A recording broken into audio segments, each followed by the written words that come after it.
Улуттуу комитеттин төрагасы. Мен сиз башкарган комитеттин мүчөсүмүн.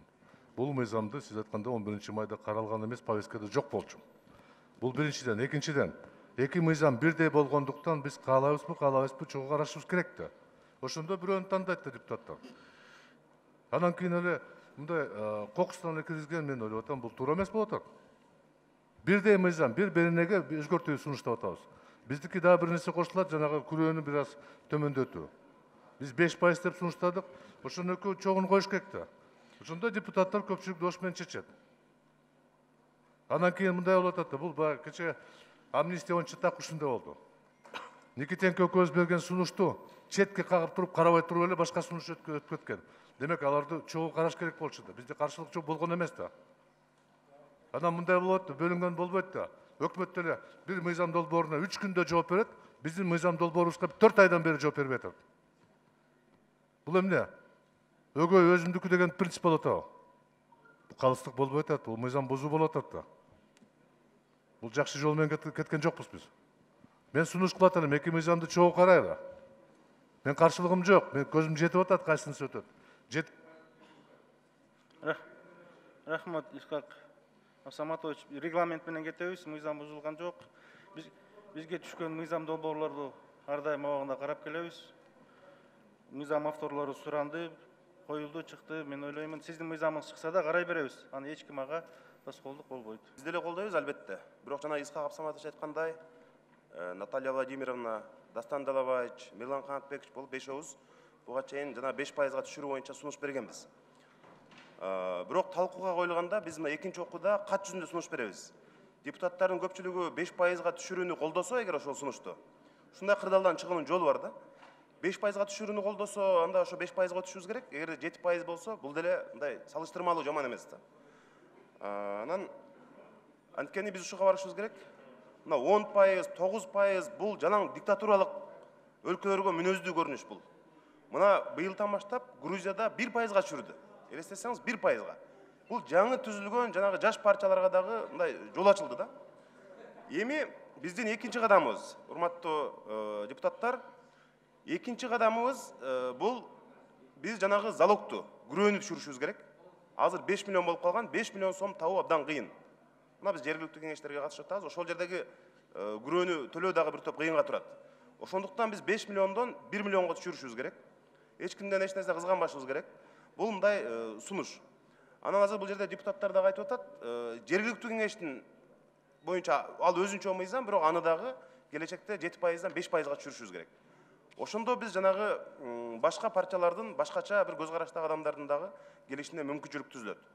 Анан урматтуу депутаттар, эгерде биз биротоло ушу бир тарыхый мүмкүнчүлүктү пайдаланып, парламентти дагы бир башкача жаңылайбыз десек, биз айрым өлкөлөрдүн тажрыйбасын пайдаланып, блок деген түшүнүк киргизишибиз керек. Шайлоого жакын 3-4, балким 5-6 партия биригип туруп, бир блок менен келүү мүмкүнчүлүгүн түзүшүбүз керек. Мына экинчи окууда муну биз кат жүзүндө беребиз. Ошондо бизде жанагындай оппозициялык күчтөр сыртта калбай, парламент ичине кирип, өздөрүнүн шайлоочуларын кызыктылыгын талашканга мүмкүнчүлүк болот. Мына ошондо накта биз өзгөрүү, реформаларга бир топ мындай кадам таштаган болобуз. Рахмат. Рахмат, Дастан Исбекович. Урматтуу коллегалар, бул жерде бардык болгон процедуралардын баары бузулуп атат. Бул мыйзам долбоорун караага туура эмес азыр караган. Биринчиден күн тартибинде кечөөндө бүгүн да жок болчу. Эртеменге чейин жок болчу. Мындай орчундуу маселе комитеттин кароосунда да болгон эмес, Канат Керезбекович. Мындай орчундуу мамлекетке чечим чоң мындай өзгөрүүлөрдү алып келе турган мыйзамды отурум өткүзүш керек. Сиз опросный путем эле алып келатасыз. Экинчиден, Канат Керезбекович, 5% боюнча ноябрдан коомдук угуу болуп, 6 декабрда төрагага жөнөтүлүп, сизге жөнөтүлгөн. Кереги жок заключенияларга сиз жөнөтүп, өкмөткө кереги жок. Мыйзамга талап келбеген, тура келбеген нерселерге жөнөтүп атасыз. Канат Керезбекович, сиз регламентти сактаган адам катары бул жерде бузуп отурасыз. Үзгүлтсүз сиз отставкага кетишиңиз керек. Сиз бузуп атасыз мыйзамды. Доктор юридических наук деп биздин юриспруденциянын бүгүн акыбалына ыйлаш керек. Интеллигентті адамдар доктор наук болот, доктор юридикалык наук болот. А сиз болсо, берде аны уяткарып, көптөгөн академиктердин бетине кара көз жаап жатасыз. Уят болот мындай регламентти үшүнтүп бузуп алып келген мыйзамыңызды. 5%-ды адилеттик үчүн биринчи же четке кагыңыз, же талкууга коюңуз. Силердин комитетиңерде фракциялардын жетекчилери отурат, вице-спикерлер отурат, жогорку кеңештин жетекчилери отурат. Ошо жерге чакырып, отурум өткүзүп, чечим кабыл алып, андан кийин чыгарсаңыз болмок. 7%-ды деле андан кийин логично колдоп берет элек. Бирок одоно бузуп регламентти, алдын ала материал таркатпай, бүгүн тез убакытта киргизип туруп, мурунку инициаторлорго айттырбай туруп киргизгениңиз, бул абдан уятка да, сиздин этикаңызга да сыйга келбеген нерсе. Мирлан Кантбекович, эми эмоция калтырбаңыз. Бул менин чечимим эмес, бул комитеттин чечими. Регламент эч кандай бузулган жок. Бир нече жолу сиз менен мен жекеде жолуккам. Мен муну айтпай эле коеюн деп муну айтайын. Анткени мен доктор наукта атасыз. Бул эч кандай Сабырда болуңуздар. сиз болсо Регламентти кармайлы. комментарий бербеңиз. Мен өзүм жооп берейин. Сиз сүйлөдүңүз да. Мирлан Канатбекович, сабырда болуңуз. Сиз эми мындай мен уят кылганда укуңуз деле жок. Мен өзүм жооп берем да өзүмөчү. Бир нече жолу сиз менен да сүйлөшкөнбүз. Ошондо сиздер билгенсиңер, өкмөткө жөнөтүлгөн, ал маалымат бар болгон. Сиз менен да бир нече варианттар талкуулаганбыз. Туура биз да ойлогонбуз. Балким өкмөттүн корутундусу бир убакта келип калса, карайт элек. Андай болгон жок. Мен дагы бир жолу кайталап коеюн. Өкмөттүн корутундусу мына бүгүнкү мыйзам долбоор боюнча 2 апрелде келген. Искак Абсаматовичтин айтып аткан долбоор боюнча 12 майда келип атат. Бул жерде 22 киши демилгечи. Азыр бирөө угуп отурса ойлойт да, жалаң эле Керезбек демилгечи болду эле, өзүн билемдик жасап эле комитеттин чечимин чыгарып эле баарын жасап атат. 22 киши демилгечи. Ошонун ичинде 3 комитет мүчөсү. Тез арада кабыл алсын деп, ошо 3 комитет мүчөлөрү, мына мен айтып коеюн, Мирлан Исакович бар, Алтынбек Турдубаевич бар, Нурбек Өмүрбекович бар, ушулардын арасында комитет мүчөлөрү да талап койгон. Апрелден бери кайрылбай атат, каралбай атат деп. Ошондуктан ЧП бүткөндөн кийин 11 майда опросный жол менен кабыл алынган. Андан тышкары сиз менен да мен айткам, билгенсиз, өкмөткө жөнөтүлгөн. Искак Абсаматович да билген. Өкмөттөн апрель айында да кат келген. Биз карап атабыз. Жакын арада жооп беребиз деп. Эми азыр ошонун баарын билип туруп, анан биринчи жолу уккандай кылып туруп, мени жөн эле бир интеллигенция деп, академик деп, билим доктор деп, сиз менин намысымда шек келтирбеңиз. Мен дагы бир жолу кайталап коеюн, бул болсо эч кандай маселеге тиешеси жок. Тиешеси жок. Демилгени болсо 22 биздин кесиптеш чыгарып атат, комитет болсо 13 добуш менен колдоп атат. Бул жерде комитет мүчөлөрү да отурат, мен ойлойм азыр ойлорун айтат. Ана мындай эмоция калтырбайлы. Башкача бир жыйынтыктарды чыгарып, мен өзүм да мындай ойлойм, бул туура эмес да. Жалаң эле мен эле бир өзүнчө эле күнөөлүү кылып, мен өзүм чыгарып эле бул мыйзам долбоорун өзүм киргизип аткансың. Урматтуу кесиптештер, бир нерсени эстетип коеюн. Бүгүн мына 14 май, бул мыйзам долбоору конституциялык мыйзам. Бул 3 окуудан өтүш керек. Биз кечигип атабыз. Кечигип атабыз. 3 окуудан өтүш керек, андан кийин мамлекет башчысы караш керек, кол коюш керек. Мына ошон үчүн биз бул маселени чечиш керекпиз. Бул жерде эч кандай жеке кызыкчылык жок. Ана мен суранам, менде айтчу сөздөр көп. Этиканы сактайлы. Анан калп эле мен тиги кошкондо болбойт да. Анан комитет мүчөлөрү да катышып атасыздар, лидер фракциялар катышып атасыздар, өзүңөрдүн позицияңарды айткыла. Силер да колдогонсуңар. Ошону мен баса берилип айткым келет да. Анан берде такыр эле тиги мен өзүм чыгара алдым, тиги бир мыйзамдын баарын бузуп аткансыз. Андай болгон эмес. Оппозиция жөнүндө кеп болуп кетти. Бул жерде карап көрсөк, оппозициянын өкүлдөрү бар демилгечи. Бул жерде бүт фракциялардын өкүлдөрү демилгечи. Эч кандай маселе болгон эмес. Анан такыр эле мына 5% жөнүндө сөз болуп атат. Эч ким тоскоолдук жок. Мына Жанарбек Кубанычбекович туура айтып кетти. Экинчи окууда сунуш келсе болот. Ошондо карап чыкса болот. Кошу боюнча мен белгилеп коеюн. Мына мен илим даражасын айтып атат, юрист катарда шек келтирип атасыз. Кошу боюнча бул кошула албайт. Кошула албайт бул. Концепция карама каршы. бир жерде 5 деп турат, бир жерде 7 деп турат. Каянан кошулат булчу? Же бирөө кабыл алат, же бирөө кабыл албайт. Кошула албайт булчу. Каралышы мүмкүн, бирок кошула албайт. Регламент боюнча эч кандай бузулган жок. 11 майда келди, каралды, комитет мүчөлөрү колдоп берди. Ошон үчүн туура мындай маалымат берип, туура түшүндүргөнү мен урматтуу кесиптешер суранам. Эми айтса көп эле сөз айтса болот, бирок Мирлан Кантбекович, мен туура эмес ушундай сөздөрдү айтканчы. Рахмат. Могу күндөрдө айткан туура эмес. Мен өзүм просто каарманып атам бул жерде. Мен де бұл мәселеге қошылу ойым айткым келди. Анткени бул жерде 5 7% кеп адам эмес. Кеп регламенттин бузулганында болуп атты. Мен түшүнөм да. Ушул боюнча айтып кетсем, урматтуу төрага, урматтуу комитеттин төрагасы, комитеттин төрагалары регламент 1 эмес, 20-30 тап бузулду. Бул өнөкөт болуп калды. Мен буга чейин комитетте стенограмманы алып келем, каласаңар. Комиссия түзүп туруп, регламенттин бузулуусун токтотуу боюнча маселени көтөрүп келем. Айыл өкмөттөрдү түш шайлоо жөнүндө мыйзамым биринчи окуудан өткөнүнө жактырылганына 3,5 жыл болуп, 3 жылдан ашып кетти. Мен комитетте күн тартибине экинчи окууга киргизе бер деп айта берип уже жададым. Бардык элге айтып коеюн ушул жерден. Парламент болбой калды. Кайсыл мыйзамды каалаганын киргизип, каалабаганын просто эле четке да какпай, күн тартибине киргизбей жатасыңар. Мына өкмөттүн отчету боюнча, тиги башка маселелердин отчеттору боюнча, башка прокурордун отчеттору боюнча мыйзам киргиздим эле. Канааттандырарлык эмес деген баа болсо кетирүү жөнүндө. Комитеттен өткөн, урматтуу төрага, жарым жыл болуп калды, күн тартибине кирбейт палатага. Эмне үчүн? Же бир депутат мыйзамы кирет, калганы кирбейби? Мына ушундай кош стандарттуулук көптөн бери биздин алтын чакылышта келатат. Мына ошону эгер кааласаңыздар азыр комиссия түзөйүк.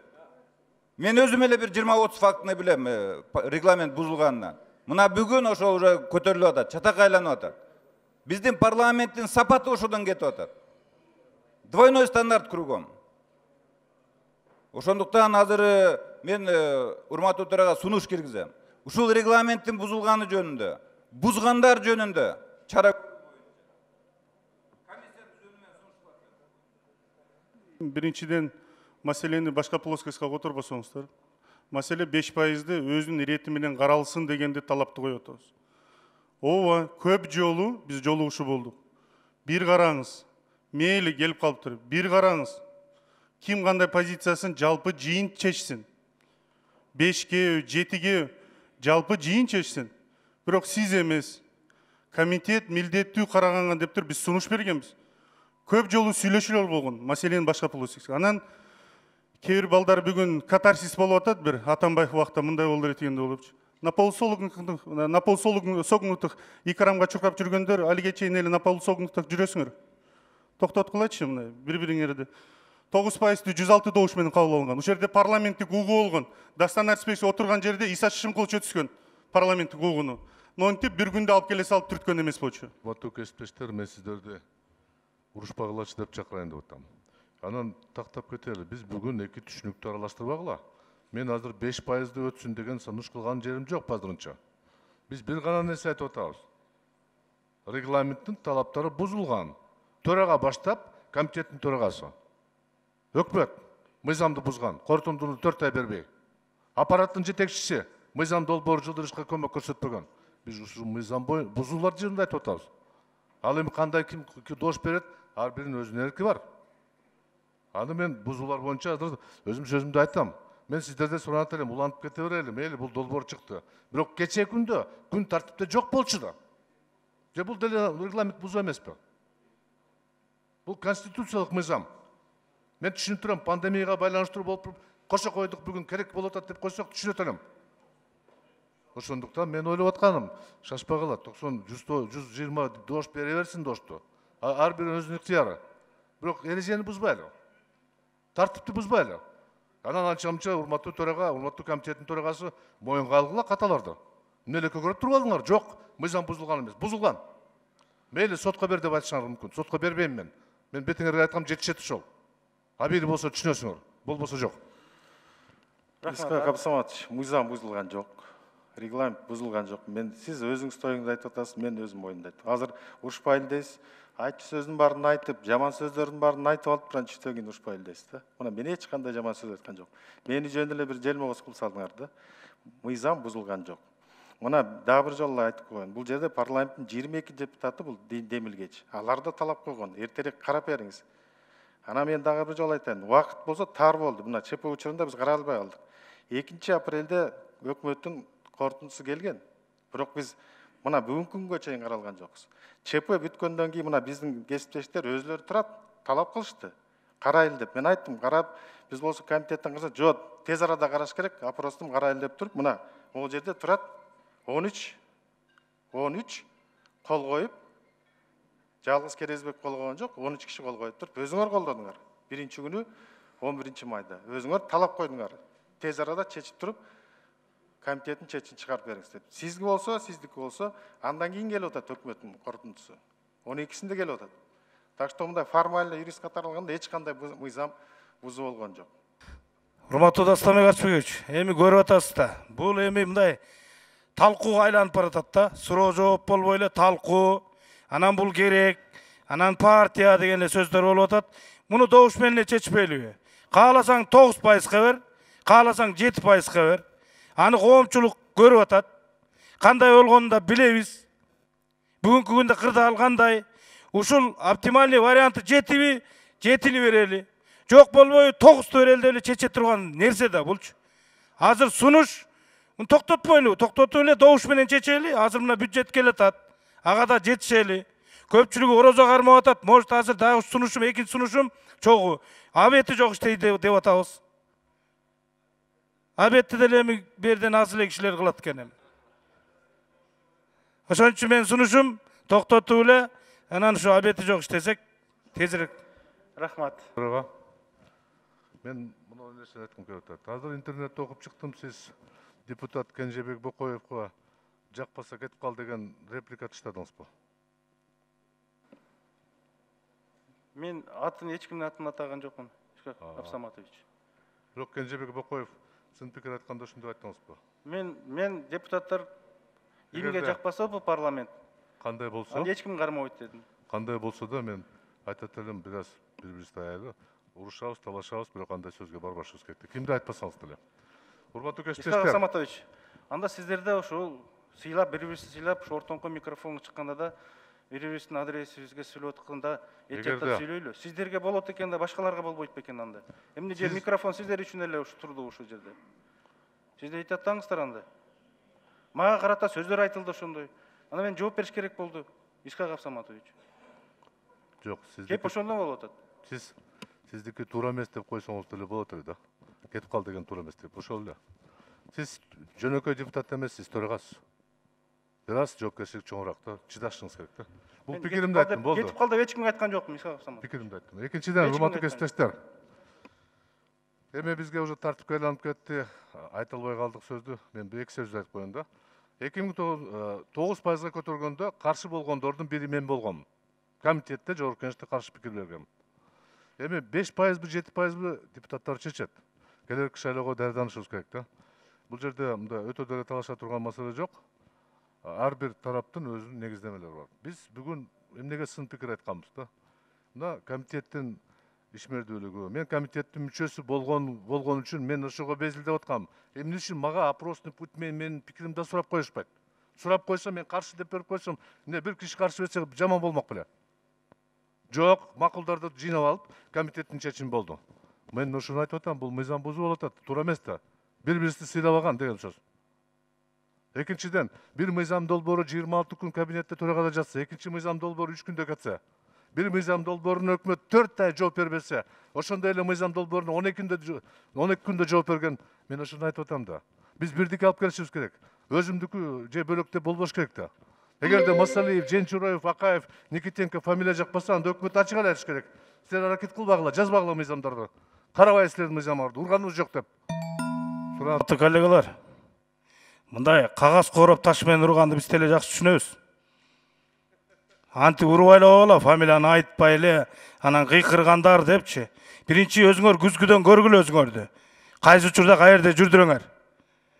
Биз болгон кырдаалга жараша кааласаң 9га бергиле деп атабыз, 9 чечет. Кааласаң 7%ке бергиле, ошол чечет да. Ар кимдин өзүнүн укугу бар. Кырдаалга жараша бюджеттти биз өзгөртүп атпайлыбы? Кырдаалга жараша өзгөрөт көп нерселер. Ошон үчүн бири-бирибизди сыйлайлы, анан кагазга ороп, мындай таш менен урбай эле коелу да. Төрага, бизде парламентте бир эле нерсе калды. Эми регламентке жогору жактан добро алгандардын мыйзамы биринчи кирет, анан алар көп талкуулабай эле жарым саат талкуулап туруп өтөт дегенди жазып койсок, мына реалдуулукка эми ошол эле калды бизде. Үстүдөн добро алгандардыкы мыйзамы эми биз билип атабыз эми кандай ким макулдук берди, анан ошондон кийин ким чыгарып атканын. Биринчиден, экинчиден мындай. Мен Мирлан Жээнчороевдун таламын ачык талашкым келет. Саясатчы эгерде өзүнүн ою, мына 9%да ал автор эле анан азыр 7%га каршы чыгып атат деп атпайсыңарбы? Эгерде саясатчы өзүнүн оюн жакшы жагына өзгөртсө, эмне үчүн болбосун? Биз аны кубатташыбыз керек да. Же ошондо ушул жерде туруп алып, жок 9%га каршы күрөштүңүздөр беле. Айрым коллегаларыбыз чыгып алып, биздин дагы бир коллегабызды мындай көрдөн алып жерге чабып атасыңар. Ушул туура эмес. Саясатчы өзүнүн оюн жакшы жакка өзгөртүп, ошол пайызды төмөндөтүүнү, айрым катачылыктарын түшүнсө бул жакшы. Ким позициясын өзгөрткөн жок. 3 президенттен бери мына өткөнкү президенттин этегинен намаз окугандар, азыркы президенттин этегинен намаз окуп атасыңар. Атамбаевка түндүк түштүк альтернатив жолдун атын бериш керек, аны баатыр кылыш керек дегендер, аны тескерисинче эми тепкилеп атасыңар мисалы. Барыңар позицияңар тез өзгөртүп атпайсыңарбы? Бир эле Жээнчороев эмес да. Ошондуктан адам пикирин өзгөртүп, мыйзам долбоору боюнча идеяны кайра жаңыдан алып чыгып аткан болсо, биз аны колдошубуз керек, аны тепкилебегиле. Мурда 9%ды колдогон, эми 5%ды колдогонду. Кааласа 3%ды колдосун. Биз аны кубатташыбыз керек. Ошондуктан ал бир эле Мирлан Жээнчороев эмес Кыргызстанда пикирин өзгөрткөн. Мындан жаман нерселерге пикирлериңерди өзгөртүп, кошомачылыктан кошомачылыкка күн көрүп жүргөндөр толтура биздин арабызда.